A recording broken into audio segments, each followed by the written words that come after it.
Hello, and welcome back to another episode of Drop Dead Serious. I'm Ashleigh Banfield, and I got a question for you. You ready?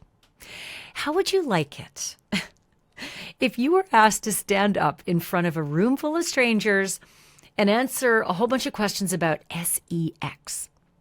And while you're at it, answer some questions about drugs and threesomes and, the kind of things that no one likes to talk about in public. Well, dozens and dozens of New Yorkers who had other places to be today instead found themselves at the federal courthouse in Manhattan because they got served with jury duty. And the jury they may have to sit on is Puff Daddies, a.k.a. P. Diddy, a.k.a. Sean Combs, a.k.a. Diddy. And it is a federal trial, folks. It's a federal case. So because the evidence deals with unmentionable stuff that usually happens in the bedroom, but of course can happen kind of anywhere. The jury had to check out, right? They had to check out, and there's going to be a lot of embarrassing stuff brought up in this trial. I mean, freak-offs were as freaky as they get, and some people are, let's face it, prudes, aka not cool with this kind of behavior. So the voir dire today was unlike any other. And if you don't know what voir dire is, it is the process whereby the court asks a lot of questions about prospective jurors to get a feel for whether they can be unbiased in the case. And to that end, how do you find 12 fair and impartial jurors where the accused is one of the most famous bad boys on the planet? The world-famous music mogul Diddy. The federal prosecutors in New York say that between 2004 and 2024, a 20-year-long conspiracy, Diddy abused and threatened and coerced women into drug-fueled sex acts, often at parties he called freak-offs, where male sex workers were allegedly involved. And prosecutors say when those women wanted to speak out, he used fear and intimidation to keep them quiet. If the jury buys it, Diddy, the self-proclaimed bad boy for life, could be staring down a life in prison. He's pleaded not guilty to all charges, and folks, the trial is already off the rails. Because before opening statements have even been scheduled, we are already hearing about a secret mental condition, plus a list of 190 celebrity names and jurors being dismissed over Cassie's assault video. So let's get right into it, shall we?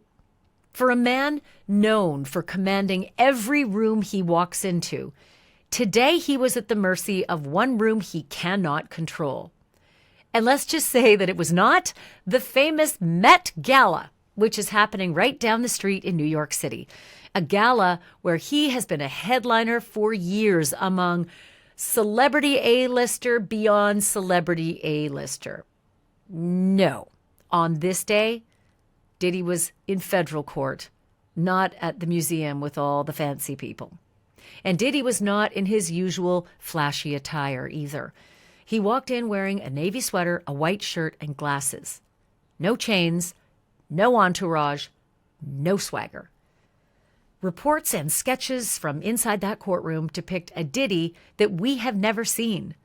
His hair has gone completely gray in just the last 8 months since his arrest.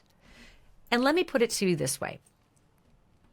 It matters what you look like. When you walk into a courtroom, you sit down at defense table and you look across to the jury and they look across to you. It matters what you look like. And if I had a dime for every defendant that uglied themselves up for court, I probably would be on a yacht somewhere in the Seychelles. Think about Casey Anthony in court. She could not have looked more like a librarian. No makeup. Her hair was like whatever. Her clothes looked like she cut them out of an apron. Jodi Arias, same thing. She looked terrible. All that hot blonde hair and fancy makeup, gone at trial. She went librarian. Thing is, though, sometimes that doesn't happen. I remember Michael Jackson's trial. That was over 2 decades ago. And Michael Jackson, I couldn't figure out what he was doing. I mean, one day he showed up in like pajamas. Other days he showed up in kind of Michael Jackson-y stuff. One day he actually jumped on top of a vehicle and was dancing for the crowd outside of court. But that's Michael Jackson, and not everyone's Michael Jackson. Trust me, it's better if you dumb it down and go in looking bland, not like the guy who holds freak-offs. So let's go inside court. Diddy greeted his legal team very warmly, but later on, when it came time to speak in front of the judge about a bathroom break, he paused, and then he said quietly, "I'm sorry, Your Honor. I'm a little nervous today." Whoa! That does not sound or look like the Diddy that I've known and that everybody else has known in front of the cameras. That man is full of swagger, right? There's no "I'm nervous and I'm sorry." But that was what he said today in front of the judge, and that's smart. And before a single juror was even sworn in, we learned something pretty wild today. According to court documents, Diddy's defense team wants to argue that he was not in his right mind at the time of the alleged crimes. And to make that case, they're planning to put a psychiatrist on the stand, a professor from Columbia University, to testify that Diddy suffers from a mental condition that, quote, impacted his ability to form criminal intent. Wow. I always think about the drunk driver, right? The drunk driver has no intent of hurting anybody. They just want to get home. And nobody gives a damn. If you were drunk, you got in your car, and you did something to someone else, it's on you. You can't say, "I was too drunk to know what was going on." But it's kind of weird because that's exactly what it sounds like they're pointing to now for Diddy. I'll wait to pass judgment on that. I'll wait till I hear a lot more of the evidence, but I can't wait for this psychiatrist and what that person plans to say about Diddy and his criminal intent or lack thereof. Now, we don't know the exact diagnosis that they're talking about here. That part is redacted, but prosecutors were quick to say it might be a backdoor attempt to talk about drugs and alcohol and how drugs and alcohol might have affected Diddy's memory or his behavior. Here's the thing, though. Unless the defense gave proper notice, followed the rules, that kind of testimony might not even be allowed. But clearly, this trial is going to be as much about Diddy's mindset as it is about his actions. So now to the heart of today's hearing, picking jurors. Let me tell you about some of the potential jurors in this case, because if you thought this was going to be your average pool of 12, oh no. First of all, you in New York. You in Manhattan. So let's just start there. And this is a Diddy trial. And the characters who are showing up for jury duty, they are already raising eyebrows. So picture this, a 30-year-old former parochial school teacher sitting in the jury box being questioned about her social media history. And it turns out she once liked a viral comedy sketch that poked fun at, of all things, baby oil. Why does this matter? Because federal agents say they found close to 1,000 bottles of baby oil and sex lubricant inside Diddy's homes. Supplies, they allege, were used during freak-off sex parties described in the indictment. And when asked about it, the woman did not backpedal. She told the court, and I quote, "I heard they found a bunch of baby oil at his place. I liked the video because it made me laugh." And I'm just going to put my hand up right now. I'm not being questioned under oath, and I'm not in that courtroom.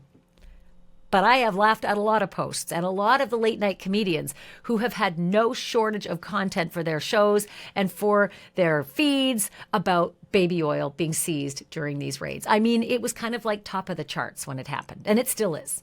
And it probably will be all through the trial and for the rest of his life. So back to that juror. When pressed, she said the post did not influence her opinion and that she could remain fair. And that was good enough for the judge. But hold on. Hold it. Her questionnaire had another twist. She also had to admit that she once got caught shoplifting. Not just anywhere, from Harry Potter World at Universal Studios. And she was banned from the park for a year. Still, no objection. She's staying in the jury pool.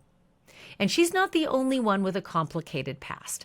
Another potential juror shared that she'd once been sexually harassed by a former boss, kissed and groped without consent. The judge asked her if she could fairly weigh the kind of evidence that this case might present, and she said yes.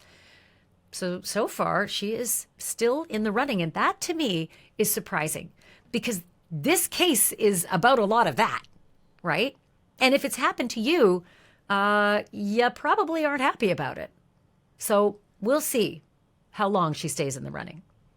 And now another moment that made everybody in the courtroom sit up and take notice and sit a little straighter for that matter. One woman admitted that she has seen the now infamous surveillance video, the one from 2016 that shows Diddy allegedly dragging and kicking and punching and beating the hell out of Cassie Ventura in a hotel hallway. Again, all alleged, but we've all seen the video. This is what the juror said, quote, "It was disturbing." She said, "It upset me, but I don't know the whole story, so I'm willing to hear the facts." That's interesting. That is not something you typically hear. That to me, and I'm just riffing here, that would almost indicate a stealth juror. Yeah, I've seen the video of a woman getting the shit kicked out of her, but I'm good. I need to know more facts. Like, for me, I would struggle with that. I would say no. I would struggle with feeling anything for the guy doing that because there's really no facts that would make that okay. So I'm interested in hearing more about this juror. And just when you think that's as far as it goes, she added something else, that she works for HBO. Yeah, that HBO, the one behind the upcoming docuseries called The Fall of Diddy. Oops, that's a big deal, right? Your company is doing a big doc series on the guy whose jury you're being asked to sit on. Okay, so no big surprise here. The defense pushed to have her tossed out, but she told the judge that she's not involved with the project. And the only talk she says she's heard about the case has been casual, sort of office chatter. So once again, the judge said she stays. Another juror, potential, worked at Simon & Schuster, the publishing company behind a memoir that includes allegations against Diddy. Well, that didn't last. Boom. She was gone. Dismissed. Out you go. That's why I'm sort of surprised about the HBO girl, right? One works for a publishing company with a book about Diddy. Out she goes. But the other one stays on. HBO made a docuseries. She stays on. Another candidate said she would not be able to sit through traumatic testimony, so she, gone. And as the potential jurors continued to be questioned, we started to learn about the celebrity list. Yeah. This is where the trial's going to get pretty good. I mean, celebrities, right? Seems to sell a lot of social media posts, TV shows. I mean, celebrities, there's a reason that there are magazines based on them and movies and billions of dollars in industry based around famous faces. And in this case, there are 190 different celebrities apparently on this list. That's how many names are on the jury questionnaire. And jurors were asked if they recognized anyone from the list. And some said, yeah, they did. They recognized these names: Michael B. Jordan, Kanye West, Mike Myers, Kid Cudi, Michelle Williams, and dozens of other names. And why were they asked this? Well, some of these celebrities might be witnesses. Others might come up in testimony. Some might be tied to the infamous freak-offs. Maybe some are on video. We don't know. And we won't know until we know, until the evidence is presented. But this is really important. Diddy was triple platinum A-list.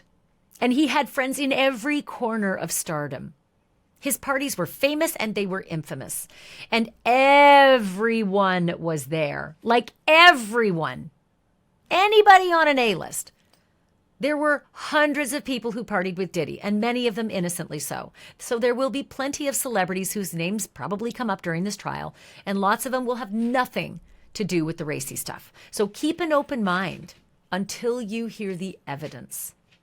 And my guess is that there's going to be a lot of A-listers who are none too pleased that Diddy didn't take a deal and spare them from what might be ahead, like some humiliating evidence. Maybe even humiliating video. Opening statements are scheduled to start a week from today on Monday, May 12th, and we'll be following every development. And yes, we'll also be keeping an eye on that mystery diagnosis and whether a mental health defense will fly in this federal court. I'm Ashleigh Banfield. Thank you so much for listening. Thank you so much for watching. Please leave me a comment. And remember that the truth isn't just serious, it's drop dead serious.